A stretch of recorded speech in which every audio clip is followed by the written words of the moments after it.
First of all, a very warm good evening to one and all who are watching this video. Hi everyone, this is Muhammad Ashik and I once again welcome you all in my YouTube channel Muhammad Ashik Khitana Official. Friends, I hope you all are doing good. Friends, as you all know कि मैंने previous video के अंदर आपके साथ discuss किया था यहाँ पर जो इक्लाविया मॉडल रेजिडेंशियल स्कूल की तरफ से जो रिक्रूटमेंट यहाँ पर आउट की गई है, जिसमें आपको पीजीटी प्रिंसिपल और यहाँ पर लैब अटेंडेंट की वैकेंसीज देखने को मिली हैं। तो गाइज़, काफ़ी सारे स्टूडेंट्स के कवेरीज थी, कमेंट्स आ रहे थे कि इसका सिलेबस क्या रहेगा, एग्ज़ाम पैटर्न क्या रहेगा, कहाँ से हमें प्रिपरेशन करनी है।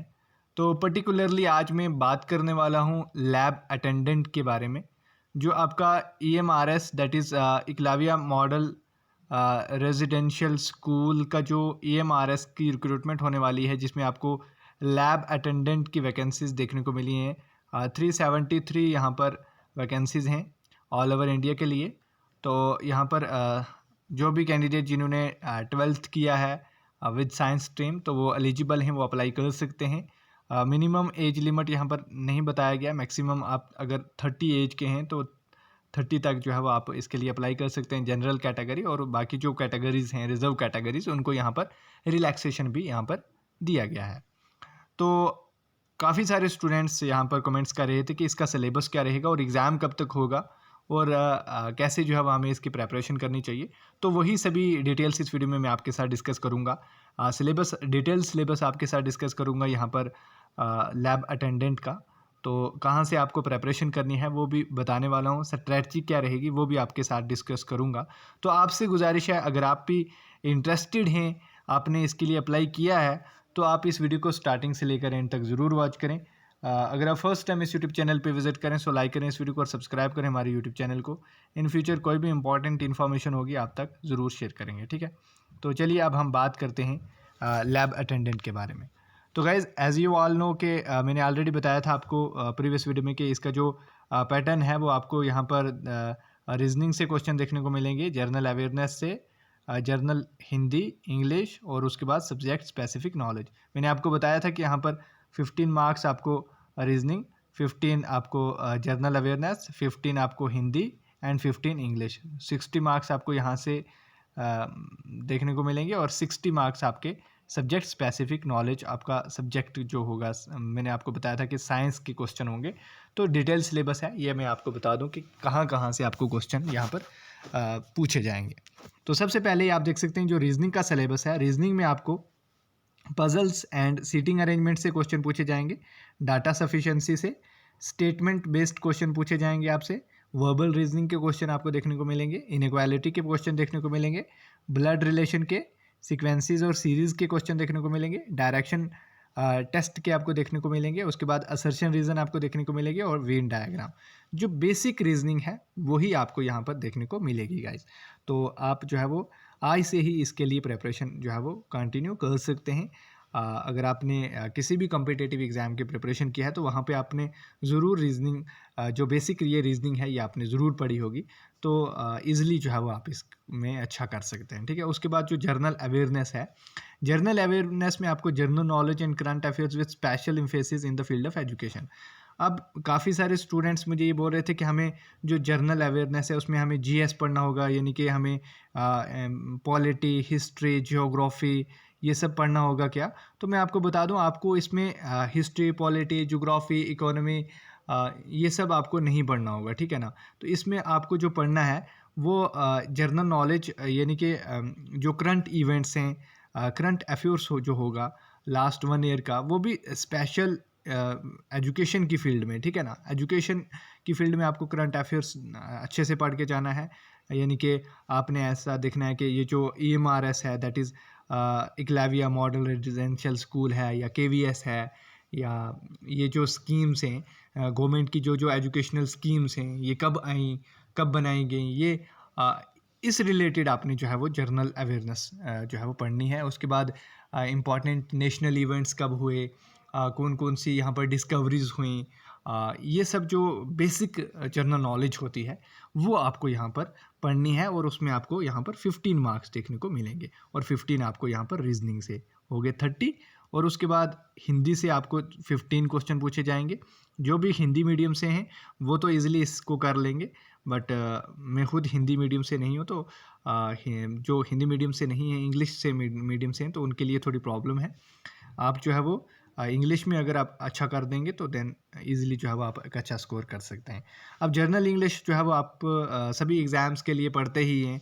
इसमें आपको वर्ब है, टेंसेस हैं, वॉइस है, सब्जेक्ट वर्ब है, उसके बाद यहाँ पर आर्टिकल्स हैं, कॉम्प्रिहेंशन है, फिलिंग इन द ब्लैंक्स है, एडवर्ब है, एरर करेक्शन है, सेंटेंस रीअरेंजमेंट है, अनसीन पैसेजेस आपको देखने को मिलेंगे, वोकेबलरी से क्वेश्चन होंगे, एंटोनिम सिनोनिम से होंगे, ग्रामर से होंगे, इडियम और फ्रेजेस से होंगे। ठीक है, तो ये कुछ टॉपिक्स हैं जो आपको यहाँ पर कवर करने हैं। तो बहुत ही कम सिलेबस है, आप जो है वो अच्छे से इसको तैयारी इसकी जो है वो अच्छी कर सकते हैं।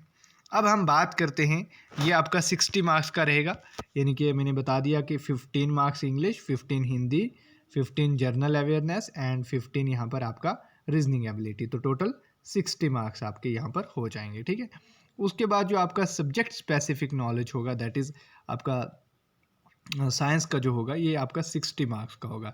इसमें क्या पूछा जाएगा वो मैं आपको बताता हूँ। इसमें गाइज आपको फिज़िक्स, उसके बाद यहाँ पर केमिस्ट्री, उसके बाद आपको बायोलॉजी, ये 3 सेक्शन आपको कवर करनी है। अब बहुत सारे बच्चे क्या करते हैं कि बहुत सारे बोल रहे थे मुझे कि हमें फिज़िक्स, केमिस्ट्री और बायोलॉजी जो है 11th एंड 12th की या 9th 10th की जो जर्नल फिज़िक्स, केमिस्ट्री, बायोलॉजी होती है, वैसे क्वेश्चन हमें तैयार करने होंगे या कहाँ से क्वेश्चन आएंगे। तो काफ़ी सारे यूट्यूब चैनल्स पे भी जो है वो जो KVS का ये लैब अटेंडेंट का एग्ज़ाम हुआ था, उसके अकॉर्डिंग जो है वो क्लासेस भी स्टार्ट कर रहे हैं, आपको तैयारी भी करवा रहे हैं। तो मैं आपको बताऊंगा कि आप उस सिलेबस को जो है वो इसके साथ कंपेयर नहीं कर सकते, बिकॉज़ वहाँ पे क्या लिखा हुआ था कि जर्नल साइंस, सीधा लिखा हुआ था जर्नल साइंस और नीचे फिज़िक्स, केमिस्ट्री एंड बायोलॉजी। तब जो है वो जर्नल फिज़िक्स से, केमिस्ट्री से और बायोलॉजी से क्वेश्चन देखने को मिले थे। बट यहाँ पर क्या है, सब्जेक्ट स्पेसिफिक नॉलेज है। तो यहाँ पर ऑलरेडी उन्होंने मेंशन किया है कि knowledge of lab work and lab equipment, knowledge of experiments of chemicals, safety protocols of lab, scientific name of chemicals and equipment, knowledge of different methods are commonly used in labs, techniques and physics, chemistry, life science, biology, etc. तो इन्होंने क्या कहा है कि आपको lab work के बारे में जो है वो नॉलेज होना चाहिए, लैब इक्विपमेंट के बारे में नॉलेज होना चाहिए, जो भी एक्सपेरिमेंट वहाँ पे केमिकल्स के होंगे उनका नॉलेज होना चाहिए, जो भी सेफ्टी प्रोटोकॉल्स लिए जाते हैं लैब में उनका पता होना चाहिए आपको, जो भी साइंटिफिक नेम्स होते हैं केमिकल्स और इक्विपमेंट्स के उनका आपको पता होना चाहिए कि कौन सा एसिड है, सल्फ्यूरिक एसिड कौन सा है, फॉर्मिक एसिड कौन सा है। तो ये सारे एसिड जो होते हैं केमिस्ट्री लैब में, तो वो सब आपको जो है वो उनके बारे में अच्छे से जो है वो इन्फॉर्मेशन होनी चाहिए। उसके बाद नॉलेज ऑफ़ डिफरेंट मेथड्स जो भी यूज़ किए जाते हैं लैब्स में, टेक्निक्स, फिज़िक्स की क्या टेक्निक्स हैं, केमिस्ट्री, लाइफ साइंस, बायोलॉजी में कौन कौन से एक्सपेरिमेंट्स हैं, तो ये आपको जो है वो प्रिपरेशन में करना है। तो अब मैं आपको बता दूं कि आपको क्या करना है गाइज। आपको क्या करना है, आपको फिज़िक्स, केमिस्ट्री, बायोलॉजी, ये जो 3 हैं, ये भी किसकी, 9th स्टैंडर्ड की, 9th स्टैंडर्ड की NCERT, ठीक है ना, 9th स्टैंडर्ड NCERT जो लैब मैनुअल होता है, लैब मैनुअल प्रैक्टिकल्स जो होते हैं, लैब मैनुअल प्रैक्टिकल आपको देखने को मिलेगा जो CBSE का होता है, ठीक है ना, वो लैब मैनुअल प्रैक्टिकल आपको फिज़िक्स, केमिस्ट्री एंड बायोलॉजी तीनों का लेना है। और उसमें जो जो एक्सपेरिमेंट्स दिए हुए हैं, जैसे रिफ्लेक्शन ऑफ लाइट में पे है फिज़िक्स में, उसके बाद यहाँ पर पी प्लांट पे है बायोलॉजी में, केमिस्ट्री में जो है वो कुछ केमिकल्स रिएक्शंस पे हैं। तो ये जो जो भी वहाँ पे उसमें 9th और 10th में जो भी एक्सपेरिमेंट दिए गए हैं उनको आपने अच्छे से पढ़ना है, उनसे क्वेश्चन आपको यहाँ पर पूछे जाएंगे, ना कि आपको जर्नल साइंस से क्वेश्चन होंगे।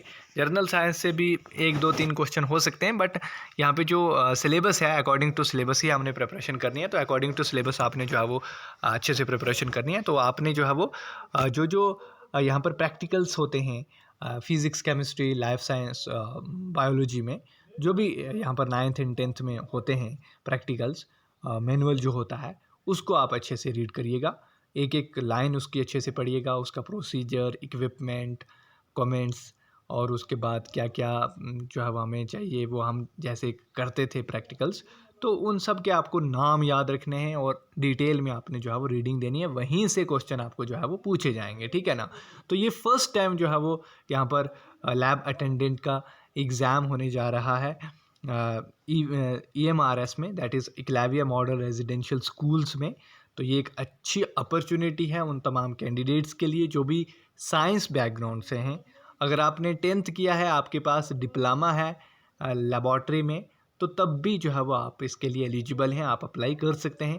अगर आपने 12th किया है साइंस स्ट्रीम से, PCB है या PCM है, तो आप एलिजिबल हैं, आप भी जो है वो इसके लिए अप्लाई कर सकते हैं। तो ज़्यादा से ज़्यादा जो आप इस वीडियो को शेयर कीजिएगा सभी स्टूडेंट्स तक, ताकि सभी स्टूडेंट्स तक ये स्ट्रैटेजी वाली मेरी वीडियो पहुंच सके, तो आप एक अच्छी स्ट्रैटेजी बना के जो है वो इसको क्रैक कर सकते हैं। तो अब बात आती है कि आपका रिटन एग्ज़ाम कब लिया जाएगा। रिटन एग्ज़ाम OMR बेस्ड रहेगा, MCQ पूछे जाएंगे आपको, ऑफलाइन एग्ज़ाम रहेगा और OMR होगा, ठीक है। और ये एग्ज़ाम गाइज़ मैं आपको बता दूं कि विद इन 2 मंथ आपके पास बहुत कम समय है। आप ये मत सोचते रहें कि 31 जुलाई जो है वो लास्ट डेट है, तो उसके बाद ही फॉर्म भरने के बाद हम जो है प्रिपरेशन स्टार्ट करेंगे। ऐसा बिल्कुल नहीं है गाइज, ऐसी आपने जो है वो नहीं सोचना है। आपने आज से ही इसके लिए प्रिपरेशन स्टार्ट करनी है और इसको आपको हार्डली जो है वो 60 डेज़ ही आपको मिलने वाले हैं, ठीक है ना। तो 60 डेज़ की आपने एक स्ट्रैटेजी बना के अच्छे से जो है वो इसके लिए प्रिपरेशन करनी है। 60 डेज़ आपको मिलने वाले हैं, 65 तक हो सकते हैं, बट उससे ज़्यादा आपको नहीं मिलने वाले हैं। मैं आपको बता दूं कि बहुत जल्द इसका एग्ज़ाम ले लिया जाएगा, तब आप जो है वो ऐसे ही देखते रह जाएंगे। अभी आपके पास टाइम है, आप आज से ही प्रिपरेशन इसकी कंटिन्यू कर लें ताकि आप एक अच्छा स्कोर कर सकते हैं। तो सेफ़ स्कोर इसके लिए क्या रहेगा, तो मैं आपको बता दूं कि ये ऑल ओवर इंडिया में जो है वो कंडक्ट नेशनल लेवल पे ये एग्ज़ाम होने वाला है और इसमें 373 वैकेंसीज़ हैं, वैकेंसीज़ बहुत कम हैं, तो कंपटीशन बहुत टफ होने वाला है। 120 मार्क्स का पेपर रहेगा, तो 120 में से आपको मिनिमम आपको यहाँ पर 95 प्लस करना होगा। 95 प्लस जो भी करेगा वो यहाँ पर सेफ़ माना जाएगा, ठीक है। आप 95 इसके अंदर ला सकते हैं। अगर आप इसमें यहाँ पर 50 जो आपका सब्जेक्ट स्पेसिफिक है, 60 में से आप अगर इसमें 50 लाते हैं और उसके बाद आप यहाँ पर जो इंग्लिश है, इंग्लिश में आप जो है वो 15 लाते हैं और उसके बाद आप यहाँ पर 10 मार्क्स यहाँ पर लाते हैं जनरल अवेयरनेस में और 10 मार्क्स लाते हैं अगर आप इसमें रीजनिंग में, तो देन ईज़िली आप जो है वो 95 प्लस स्कोर जो है वो इसके अंदर आप 95 आराम से जो है वो कर सकते हैं, ठीक है। तो ऐसे आपने स्ट्रैटेजी बना के अच्छे से इसकी प्रिपरेशन करनी है। तो आई होप कि आपके सभी डाउट्स इसके रिगार्डिंग क्लियर हो चुके होंगे, सिलेबस एग्ज़ाम पैटर्न के रिगार्डिंग, और आप जो है वो कहाँ से पढ़ना है, कैसे प्रिपरेशन करनी है, स्ट्रैटेजी क्या रहेगी, वो सभी मैंने आपके साथ डिस्कस कर दिया। तो hope you like it, like the video. Thanks for watching my video. अगर वीडियो आपके लिए हेल्पफुल है तो वीडियो को लाइक करने के साथ साथ चैनल को ज़रूर सब्सक्राइब करें आने वाली इंपॉर्टेंट अपडेट्स के लिए। मिलता हूँ नेक्स्ट वीडियो में, तब तक के लिए अल्लाह हाफिज़।